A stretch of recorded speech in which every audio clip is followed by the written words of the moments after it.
There was a moment when food became something else. Not all at once, not with an announcement, but slowly, across decades, what we ate stopped being made the way it had been made for thousands of years. It was re-engineered, optimized, scaled. And somewhere in that transformation, the question of whether it should stop growing became unthinkable. This is not about what went wrong. This is about what went exactly as planned. In the years after the Second World War, something remarkable happened in America. Food became abundant in a way it had never been before. Meat every night, milk in every refrigerator, bread that stayed soft for weeks. It felt like progress, and in many ways it was. Hunger for much of the country became a memory. But abundance required a system, and systems, once built, require growth. The farms that had fed America for generations were small, diverse, rotational. A family might raise cattle, grow wheat, keep chickens, rotate crops to let the soil rest. It was slow. It was limited by season, by weather, by the land itself. It could not scale. So it was replaced. First came monoculture, entire states dedicated to a single crop. Iowa, corn; Kansas, wheat. The Midwest became a grid of sameness, efficient and endless. Machines replaced hands. Chemistry replaced rest. Fertilizers made soil irrelevant. Pesticides made seasons irrelevant. The farm became a factory, and the factory had one rule: grow. Then came the animals. Chickens, which had once roamed and pecked and lived somewhere between wild and domestic, were moved indoors. Breeding programs turned them into something unrecognizable. In 1925, it took 16 weeks to raise a chicken to market weight. By 1975, it took 7. Today, it takes 5. The bird grows so fast its legs cannot support it. It sits, it eats. It is still alive, but only in the most technical sense. Cows were next. Dairy cows bred to produce more, then more, then more again. In 1950, the average cow produced about 5,000 pounds of milk per year. By 2000, it was 18,000. The animal's body became a machine, optimized past its own biology. Mastitis, infection, lameness, these were not problems to solve, they were costs to manage. Pigs, confined to gestation crates so narrow they could not turn around. Efficient, clean, scalable. This was not hidden. This was the model. Efficiency was celebrated. Scale was the goal. The logic was simple: more food, lower cost, fewer resources. And for a while, that logic held. Grocery stores began to look the same everywhere. The same brands, the same packages, the same tomatoes in January, flown in from somewhere else, bred not for taste but for durability. You could drive 1,000 miles and eat the same dinner. It became normal to eat meat 3 times a day, normal to expect strawberries year-round, normal to see a chicken breast the size of a dinner plate, normal to assume food would always be there, cheap, infinite, the same. And underneath it all, a quiet hum. The system must grow. Not because anyone was hungry, because the system was built to grow. There were things that disappeared so gradually no one thought to mourn them. Taste was one of them. The tomatoes bred to survive shipping lost their flavor. The chickens bred to grow fast lost their texture. The strawberries bred to look perfect lost their sweetness. Milk, once something that varied by season, by pasture, by region, became uniform, homogenized, standardized. It tasted like nothing in particular, which was the point. But taste was a minor loss. The soil was a larger one. For most of human history, soil was alive. It was a system: bacteria, fungi, insects, roots, decay, rebirth. Farmers knew this. They rested fields, they rotated crops, they let animals graze and fertilize and move on. The soil fed them, and they fed the soil. Industrial agriculture replaced that cycle with chemistry, nitrogen, phosphorus, potassium, the same inputs year after year poured onto the same fields, growing the same crops. The soil stopped being a living thing. It became a medium, a place to hold roots while chemicals did the work. And it died. Not everywhere, not all at once, but across millions of acres, the microbiome collapsed. The structure broke down. What had taken 10,000 years to build eroded in decades. Fields that should have fed generations became dependent on synthetic intervention. Remove the chemicals, and nothing grows. Then there were the animals themselves. The genetics of livestock were not lost, they were erased. Breeds that had existed for centuries, adapted to local climates, resistant to local diseases, capable of foraging and surviving on their own, were replaced by hybrids designed in labs. Efficient, yes, but fragile, dependent. A modern broiler chicken cannot survive outside a controlled environment. It has been bred past the point of resilience. Entire bloodlines were retired, written off, in some cases actively culled to make room for the new models. Genetic diversity, the foundation of adaptation, became an inefficiency. And then the knowledge. There were people who knew how to raise animals on pasture, how to rotate crops by moon phase, by intuition, by soil, how to slaughter a pig, cure the meat, waste nothing, how to make cheese that reflected the season, how to save seeds, how to read weather, land, animals. That knowledge was not written down. It was passed through hands, through observation, through seasons spent doing the thing itself.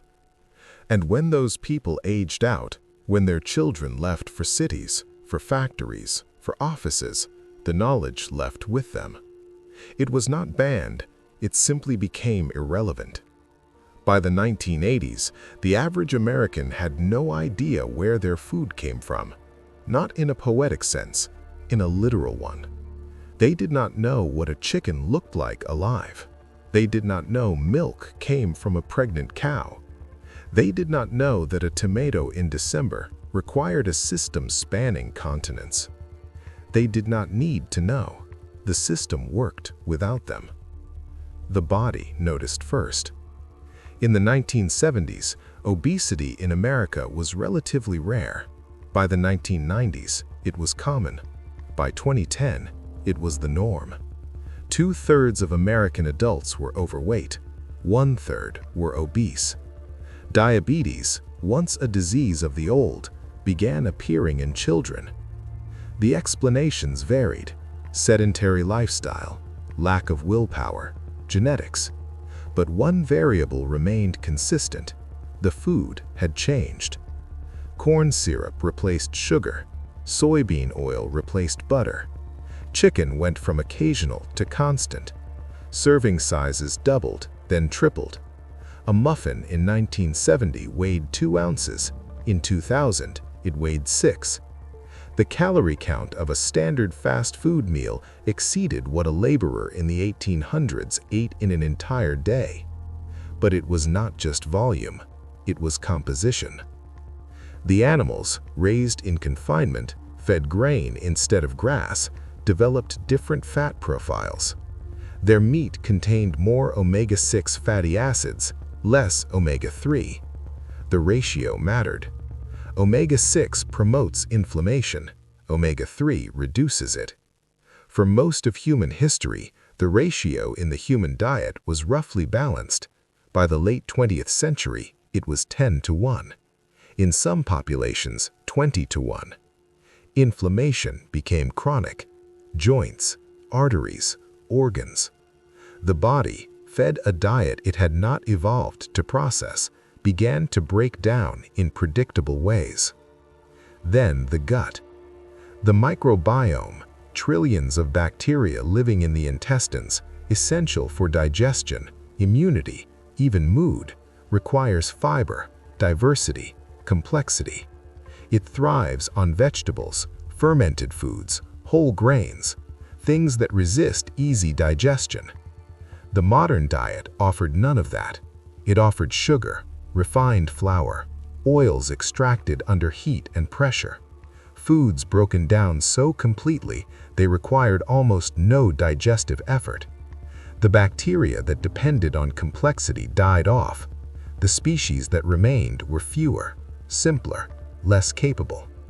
Studies began to show links between gut composition and depression, between gut health and autoimmune disorders, between what you ate and whether your immune system could tell the difference between self and other. The food was not just feeding the body, it was rewriting it. And culture followed. Cooking, once a necessity, became optional. By the 2000s, most American households spent more on eating out than on groceries. The kitchen, once the center of the home, became decorative. People renovated them, filled them with appliances, and then microwaved dinner. The skills disappeared. Young adults graduated college without knowing how to roast a chicken, chop an onion, make rice.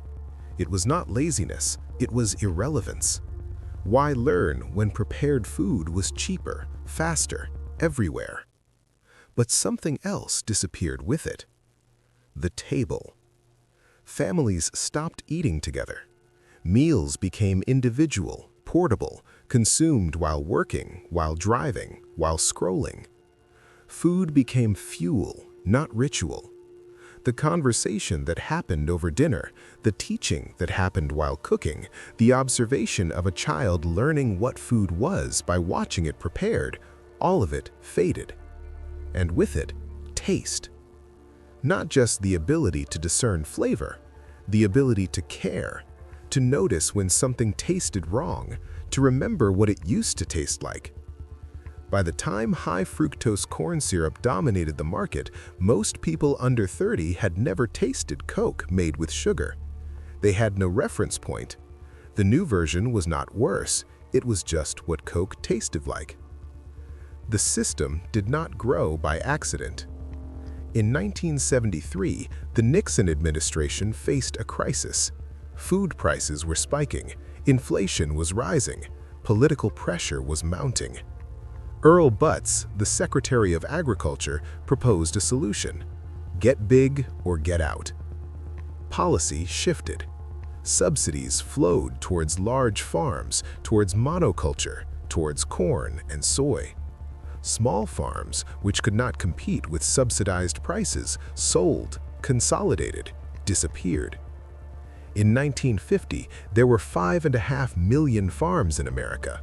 By 2000, there were 2 million. But production increased.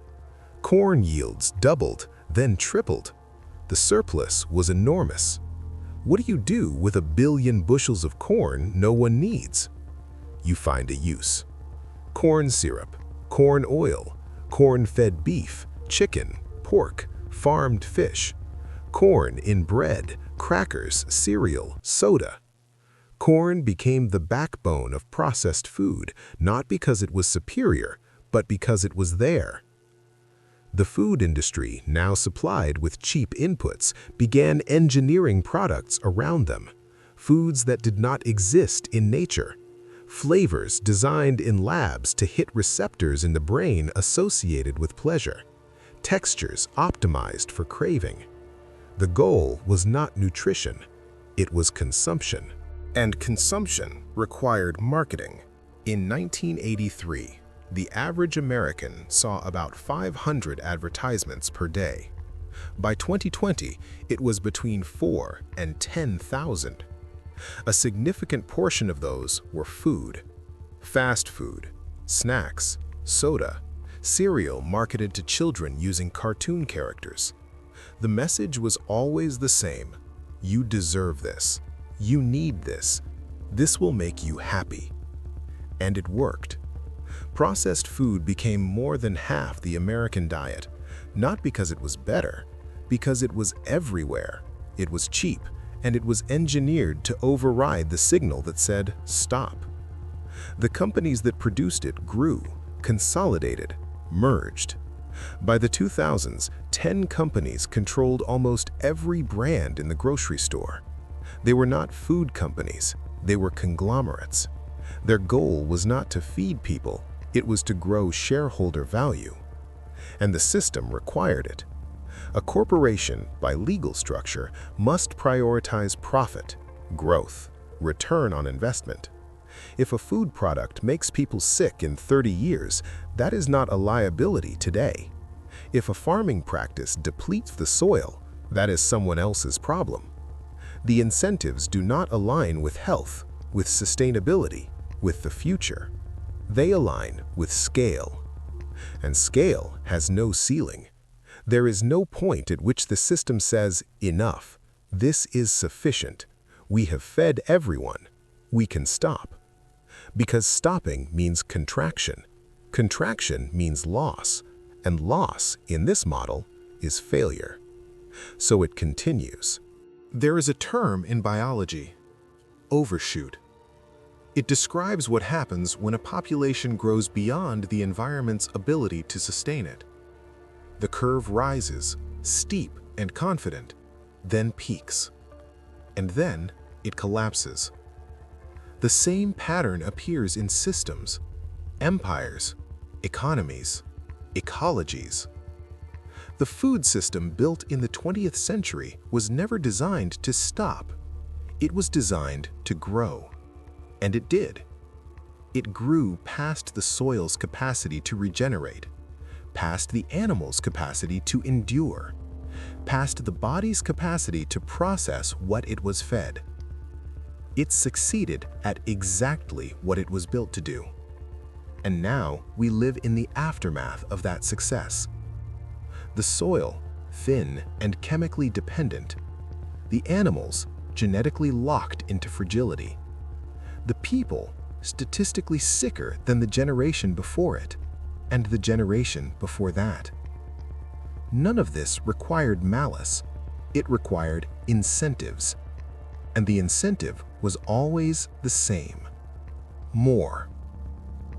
What we were fed was not food that nourished, it was food that scaled. And somewhere in the space between those two things, something was lost that we are only now beginning to notice. This is only one of the things that grew too large to see.